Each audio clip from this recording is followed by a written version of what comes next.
as part of the strategy of the Congress for Cultural Freedom, of the New York intellectuals, of attacking the left from the left, you invert reality. You make your enemy seem like what you are. You accuse your enemy of what you truly are, because it's the imperialists who are conservative. It is the imperialists who are against art and culture. It is the imperialists who are for violence. But all of those claims, they have latched on to the Cuban government and made it seem that the Cuban government is promoting all of those things. Mira que ya viene la revolución, para que se asustan será pa' mejor. Es el pueblo entero el que ya está gritando, viva la revolución. Today, we're going to focus on US influence on Cuban hip hop and the ongoing protests. This presentation is largely going to focus on, obviously, we're going to start off with what's happening in Cuba. We all obviously know what's going on with the US attempted color revolution, the protests that seem to be woke, seem to be hip with the youth in mainstream media, but in reality, we know them to be something very different. And I want to kind of focus in on this attempt by US imperialism to use media, the arts, culture for regime change operations abroad, because I think this is something that transcends Cuba. This style of imperialism, of attacking the left from the left, of using art and culture, music, subverted art, culture, music, to attack anti-imperialist governments is something that has been used in Nicaragua during the 2018 protests, has been used in Venezuela several times and several coup attempts, has been used against the Soviet Union, as we'll go into in a bit, has been used against China. And it forms part of a broader strategy of US imperialism and regime change that transcends Cuba. So although obviously part of this will focus on the US influence on Cuban hip hop, I think it's important to really give a political education, a history of what this new strategy of imperialism is all about, because that's the only way that we'll be able to prevent it moving forward. So I want to start off by reading a quote from Víctor Jara. He was a Chilean Communist Party member, revolutionary guitar singer, an amazing artist who created socialist music, some of my favorite socialist music. If you haven't gotten a chance to check out his music, check him out, Víctor Jara. He was brutally murdered by the Pinochet fascist dictatorship after the 1973 coup in Chile. And he said, quote, US imperialism understands very well the magic of communication through music and persists in filling our young people with all sorts of commercial tripe. With professional expertise, they have taken certain measures. First, the commercialization of so-called protest music. Second, the creation of idols of protest music who obey the same rules and suffer from the same constraints as the other idols of the consumer music industry. They last a little while and then disappear. Meanwhile, they are useful in neutralizing the innate spirit of rebellion of young people. The term protest song is no longer valid because it is ambiguous and has been misused. I prefer the term revolutionary song. So this quote is from 1969, the height of the quote unquote summer of love, of MK Ultra, of Woodstock, the birth of the hippie movement, the new left, the synthetic left, that hijacks music, that hijacks protest songs for regime change, for imperialism. And again, 1969, this is very early on. Víctor Jara, as a communist singer who pioneered this genre of nueva canción, along with many other women, especially in South America, is talking about the use of music and art and culture for regime change and imperialism. So I think that quote is still very relevant today. And of course, as we're seeing being played out in Cuba today with the so-called San Isidro movement, the so-called protest hip hop movement, and that's something to keep in mind.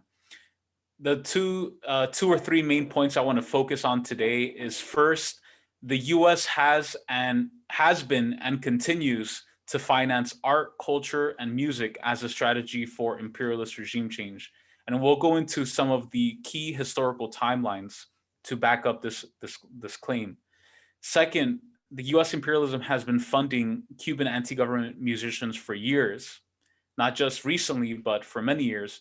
And third, the recent protests in Cuba were largely sparked by anti-government US-backed musicians. And it's interesting because me and Comrade Oni did a podcast a few weeks ago, right before the protests started coming up. It was about the San Isidro movement, about hip hop, talking about that very same topic, about hip hop being weaponized for US imperialism.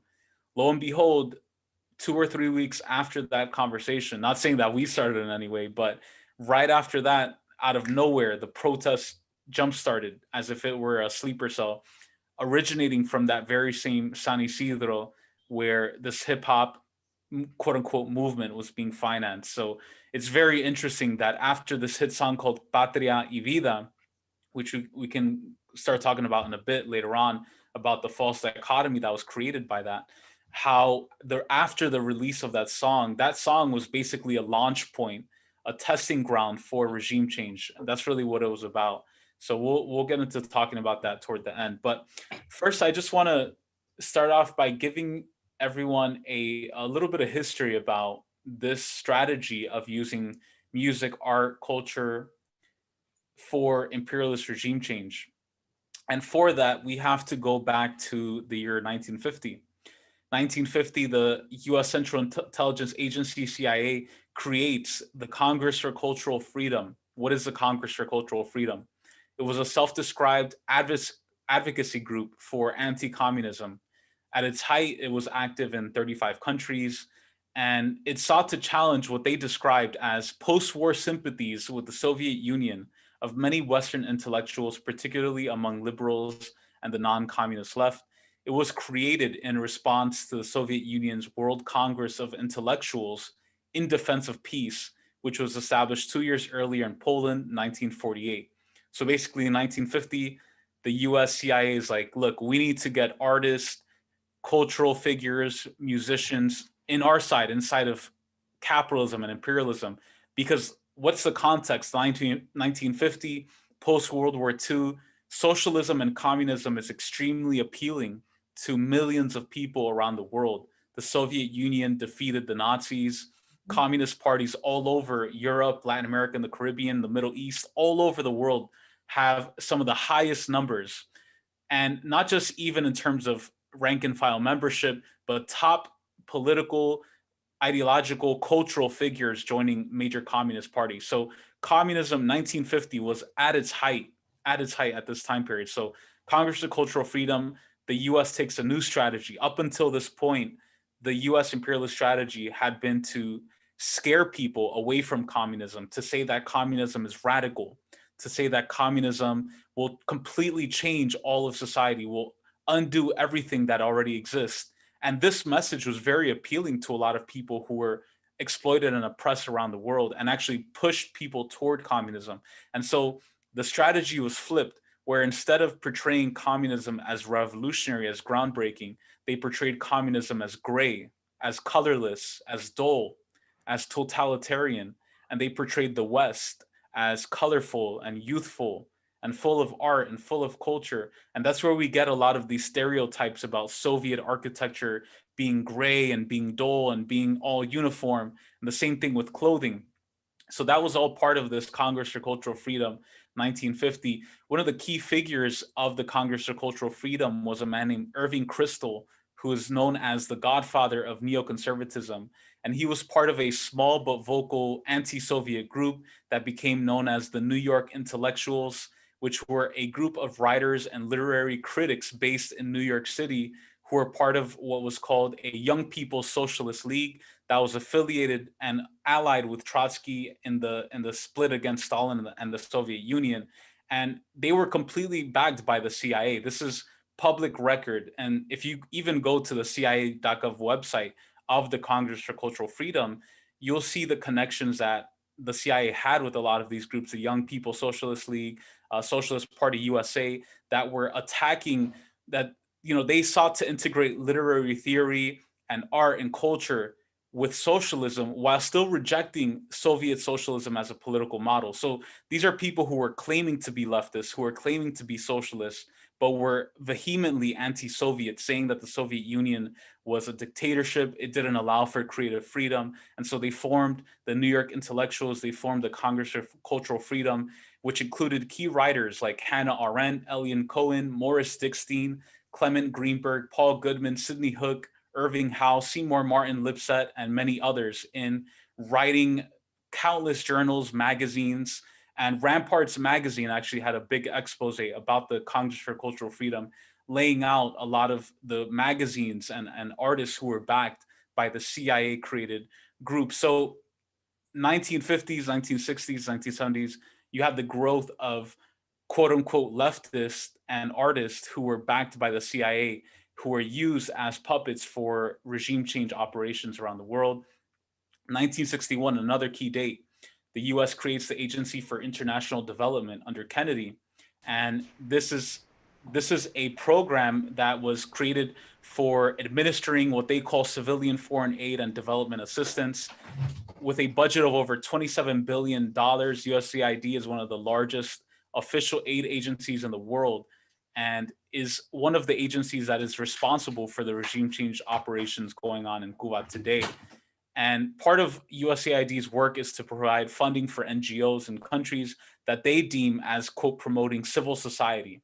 And USAID, curiously enough, was founded in 1961, just a few months after the Sino-Soviet split in 1960 between the Soviet Union and the People's Republic of China, where Henry Kissinger and the new evil geniuses at the helm of US imperialism realized that in order to defeat the left, in order to defeat the Soviet Union, you had to attack socialism from quote unquote the left. And in some cases, this meant siding with ultra leftists and people who claimed to be left, but really were serving the goals of imperialism to attack them. And so that was part and parcel of this strategy. 1983, another key event, the US creates the National Endowment for Democracy, another one of the organizations that is responsible for regime change and hip hop, supporting hip hop, quote unquote, movements in Cuba. This is, of course, under Ronald Reagan. And Ronald Reagan appointed a man by the name of Carl Gershom, who is the NED's first and only president who's still in power today. And Carl Gershom was also part of the New York Intellectuals. He was the executive director of the Social Democrats USA from 1975 to 1980. He was previously an officer for the Young People's Socialist League, again, another Trotsky affiliated, quote unquote, leftist group that opposed the Soviet Union and received backing and funding from the Central Intelligence Agency. And Carl Gershom also worked for Israeli intelligence organization.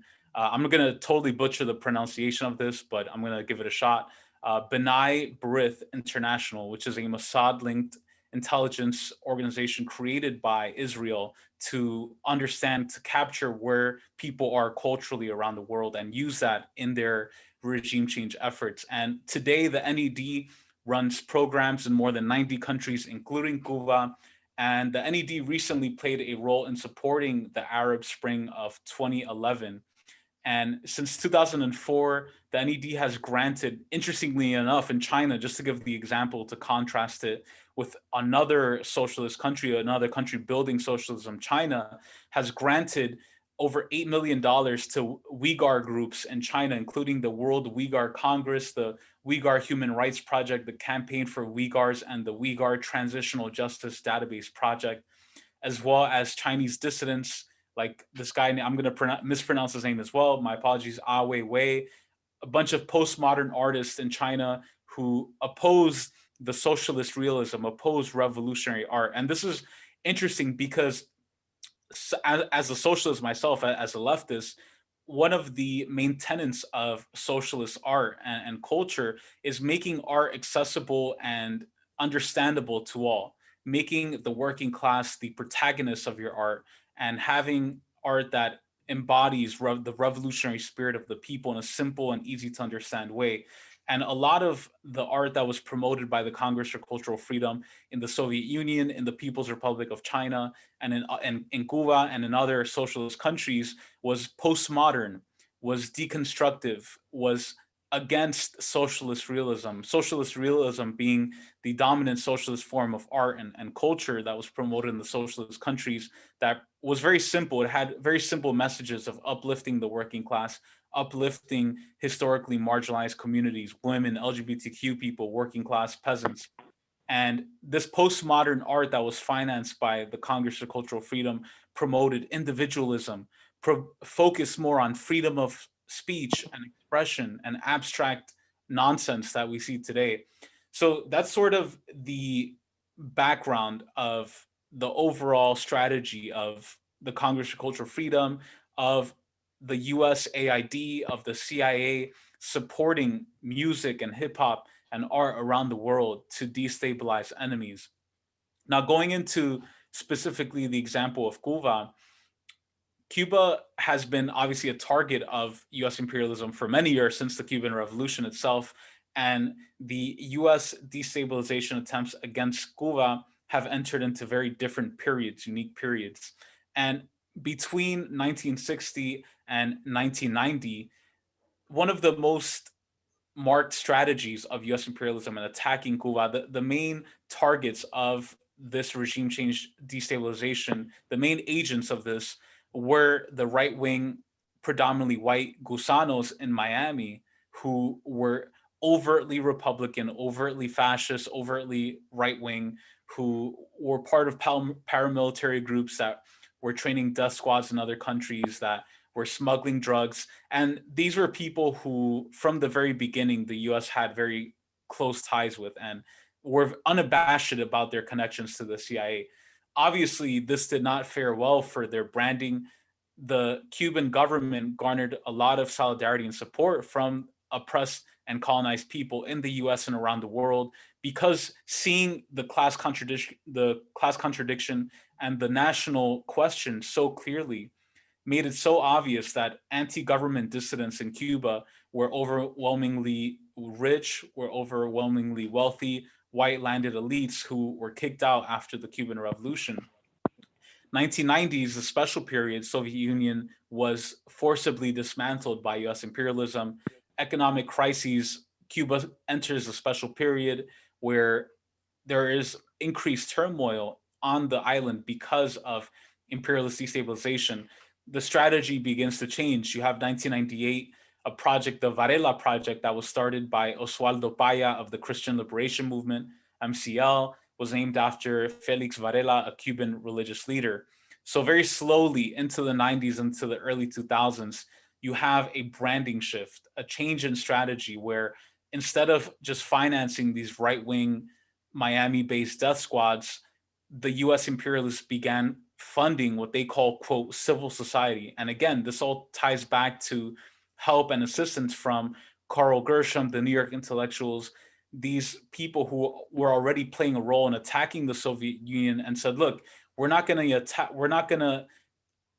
to destroy the communist movement with the right wing, with fascists. We're going to destroy it with social democrats and democratic socialists and human rights activists and hip hop artists. So that was exactly the strategy. And interestingly, in 2002, the Cuban government formed the Agencia Cubana de Rap. And this was a move by the Cuban government to recognize two things. A, the growth and popularity of hip hop at the time, 2002, skyrocketing in popularity in the United States, around the world. But also, secondly, to uplift the role of the youth, to recognize that in order for the Cuban Revolution to continue to succeed, you need a new generation of artists, of cultural figures, of icons to pass the torch, to continue that revolutionary mission of the Cuban Revolution.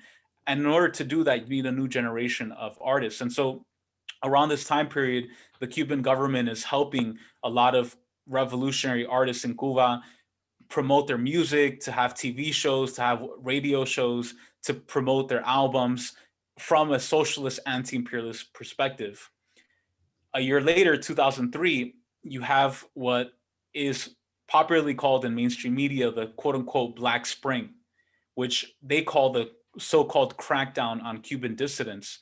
And around this time period, 2003, during the Black Spring era in Cuba, this is when USAID, the NED, ramps up its funding of musicians, artists, and cultural spaces in Cuba in order to promote this idea that the anti-government pro-US figures are in favor of culture and music, and the government is trying to crack down on that. So it's a complete inversion of reality, right? You have, even though in 2002, as I mentioned, the Cuban government is actively promoting, funding revolutionary Cuban artists to create hip hop, to have radio shows, TV shows, albums.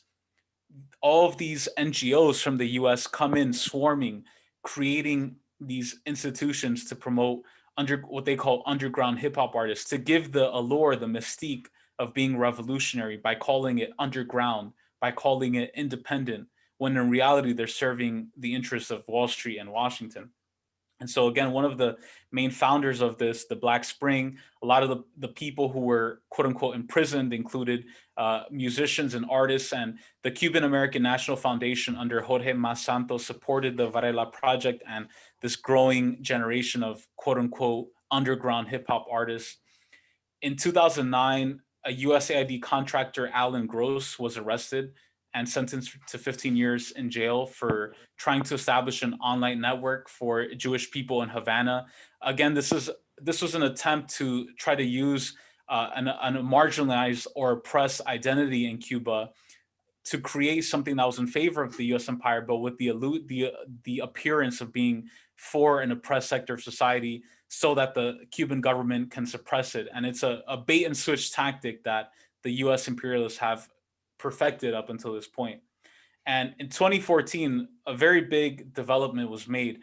It was revealed that the US financed a 4-year effort to promote Cuba's rap music scene as part of an effort to quote unquote promote democracy. The program ran from 2008 to 2012 on papers, on the books. It's still running today, but under a different name.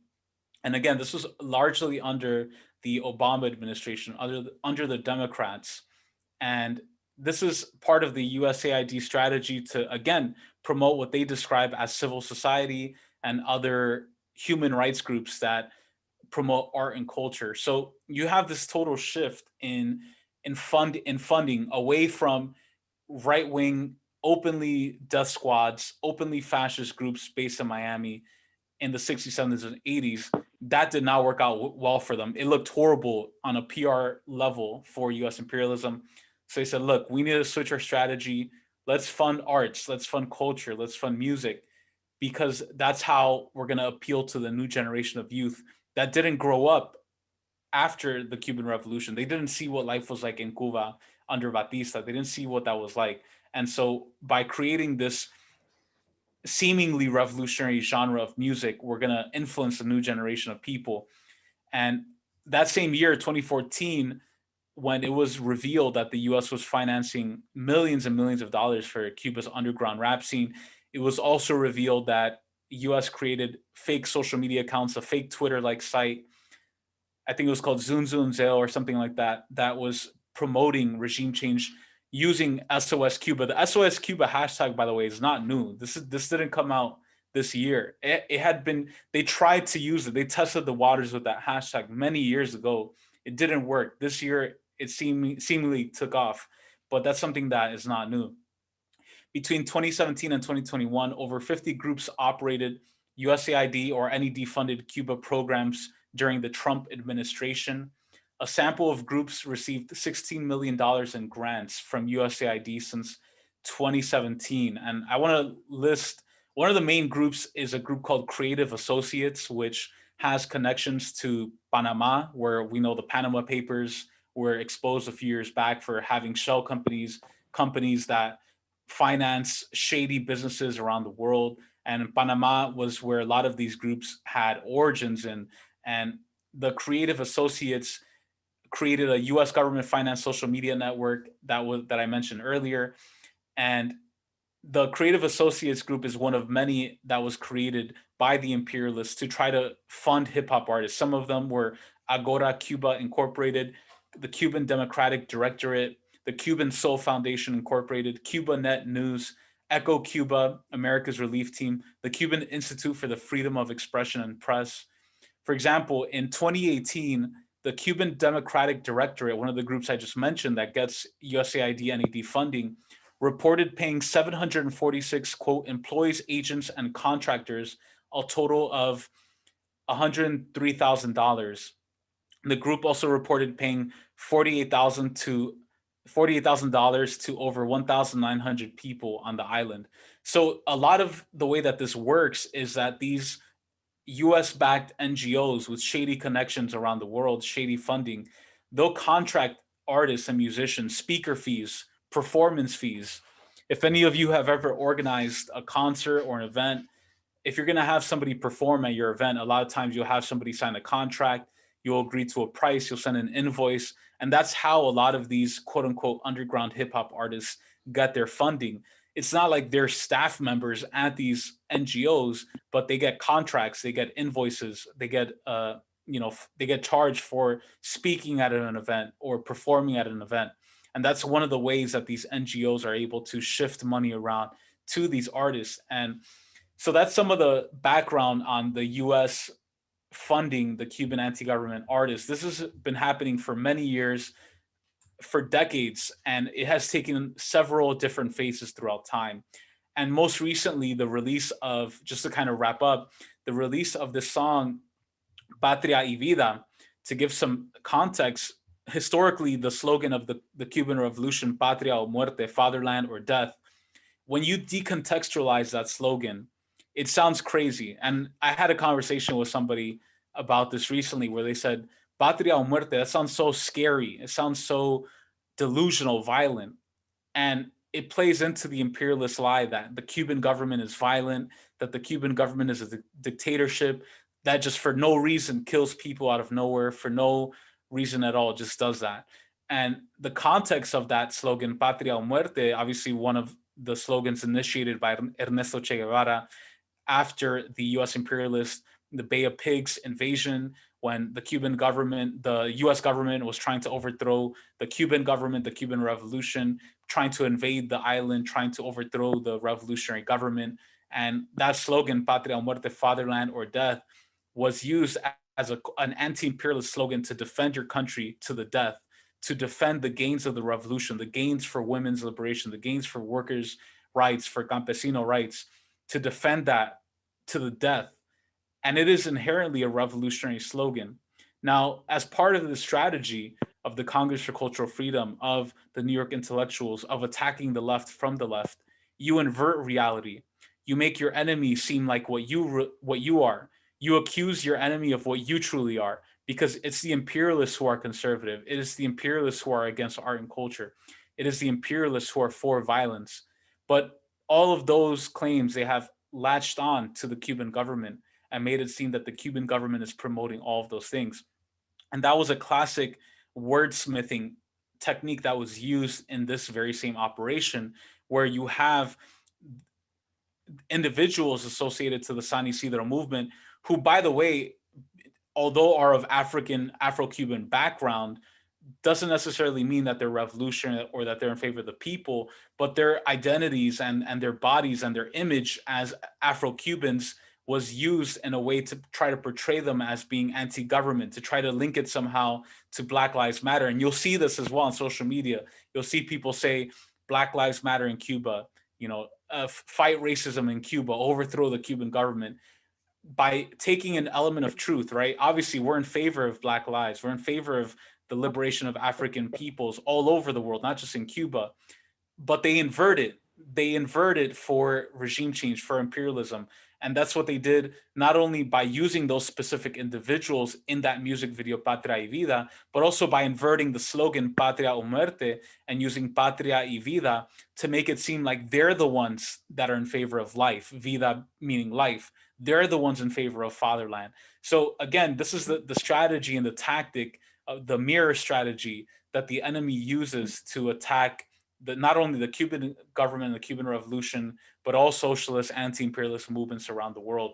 And so it's no surprise that right after this track was released, which had a lot of anti-government slogans, imagery, just a few weeks after that, on a Sunday that nobody expected, from night to day, SOS Cuba comes out, all these quote unquote protests come out, and the photo op was perfectly curated and timed for the release of that song. So to kind of wrap up here, just to say that the release of the song Patria y Vida, in my opinion, in my opinion, somebody who's been following this, was basically a alarm that the release of that song was saying, look, we're going to try the new regime change strategy now. And this forms part of the broader imperialist strategy of using hip hop, using music, using culture to attack the left, to attack the genuine anti imperialist left. And so I wanted to give this overview because it's going to keep happening. It has happened. This is not new. This is something 2021 is just a blink in the eye of the overall history of US imperialism using art, culture, hip hop, music to attack the socialist left. And so if by understanding the past, by understanding the history and analyzing the present, analyzing this patria y vida nonsense, analyzing the San Isidro quote unquote movement, we can prevent anything like this from happening in the future. And just to, as a side note as well, the same strategy was used in Nicaragua in 2018 during the 2018 protests, where you had music that was created by the Sandinista revolution in favor of Daniel Ortega, in favor of the revolution. They use those same songs, they change the lyrics to support regime change. Same thing in Venezuela as well. So this is going to keep happening, and that's why it's important to have this political education about the role of music, hip hop, culture in U.S. imperialism. So thank you so much.